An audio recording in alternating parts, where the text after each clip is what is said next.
Here we have a SAT math problem. Okay, let's go the question. In the given equations, A and B are constants. A is greater than 1 and B is greater than 1. What is the value of x? Okay, in the given system of equations, we have to solve for x. Let me take the first equation, that is 7th root of a to the power of 5 equals to square root of b to the power of 5. In this equation, we find radicals on both sides. Here we find the radical with index 7, and the right side we find the radical, that is square root index 2. Okay, now we can write radicals on both sides as an exponent.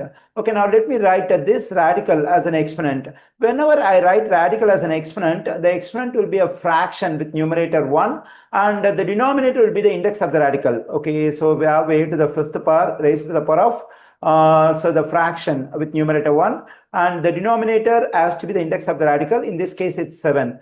Here I have written 7th root as an exponent, then we get 1 over 7. The same thing we have to do on the right side, that is a b to the power of 5 raised to the power of a fraction with numerator 1. The denominator of the radical has to be index of the radical. So here square root, its index is 2, then we get 1 over 2. Okay, here a power is raised to another power. Whenever a power is raised to another power, we have to multiply the two exponents. Using the power of a power rule in exponents, okay, we get a to the power of, when I multiply this 5 and 1 over 7, I am getting 5 over 7. Okay, here we have to do the same thing. That is, a power is raised to another power. We can multiply the two exponents. When I multiply this 5 and 1 over 2, I am getting 5 over 2. Now, in this equation, we have to solve for either A or B. That is, we have to solve for A in terms of B or we have to solve for B in terms of A. I am going to solve for A in terms of B. Now, to solve for A, we have to get rid of this exponent 5 over 7. For that, we have to raise both sides to the power of the reciprocal of this fraction, that is 7 over 5. Okay, now let me raise this one to the power of 7 over 5 and this one to the power of 7 over 5. Again, a power is raised to another power. We can multiply the two exponents. Then we get a to the power of 5 over 7 times 7 over 5. Okay, here we have b to the power of 5 over 2 times 7 over 5. Okay, here this 5 will cancel, 7 will cancel. We get a to the first power. A to the first power is just a. Okay, here 5 goes into 5 one times and 5 goes into 5 one times. We get b to the power of 1 times 7 is 7 and 2 times 1 is 2. So I got a equals to b to the power of 7 over 2. Now what we have this, we have to plug in this stuff for b to the power of 7 over 2 for a over here into the second equation. Then we get b to the power of 7 over 2 raised to the power of 3x negative 3 equals to b to the third power. Okay, here a power is raised to another power.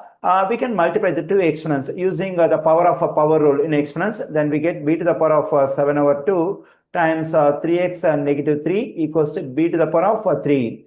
Here, two powers are equal with the same base. Whenever two powers are equal with the same base, we can equate the exponents. When I equate the exponents, I am getting 7 over 2 times 3x negative 3 equals to 3. Okay, now let's get rid of this 7 over 2. For that, we have to multiply both sides of the equation by the reciprocal of the fraction, that is 2 over 7. Let me multiply both sides by 2 over 7. Okay, here this 2 will cancel out, 7 will cancel out. We get 3x negative 3 equals to 3 times 2 is 6. That is, we get 6 over 7. Okay, let me add 3 to both sides of the equation. This negative 3 positive 3 will cancel out. I am getting 3x equals to 6 over 7 positive 3. Okay, here we are adding a fraction and an integer. Whenever I want to do addition or subtraction between a fraction and an integer, I have to multiply the integer by the denominator of the fraction. Once I am done with the multiplication, I can take this denominator 7 as a common denominator. Okay, let me continue here. There is 3x equals to, let me multiply this integer and the denominator 7. Then we get 3 times 7 is 21. Now we can take this 7 as common denominator. Okay, here we have 3x equals to 6 cos to 21 is 27 over 7. Okay, now to solve for x, we have to get rid of this number 3, which is multiplied by x. Let me multiply both sides by 1 over 3 to get rid of this number 3. Okay, here this 3 will cancel out. We get 1 times x. 1 times x is just x. Okay, here 3 goes into 3 1 times and 3 goes into 27 9 times. So 9 times 1 is 9 and here 7 times 1 is 7. Okay, here I got the value of x, that is 9 over 7.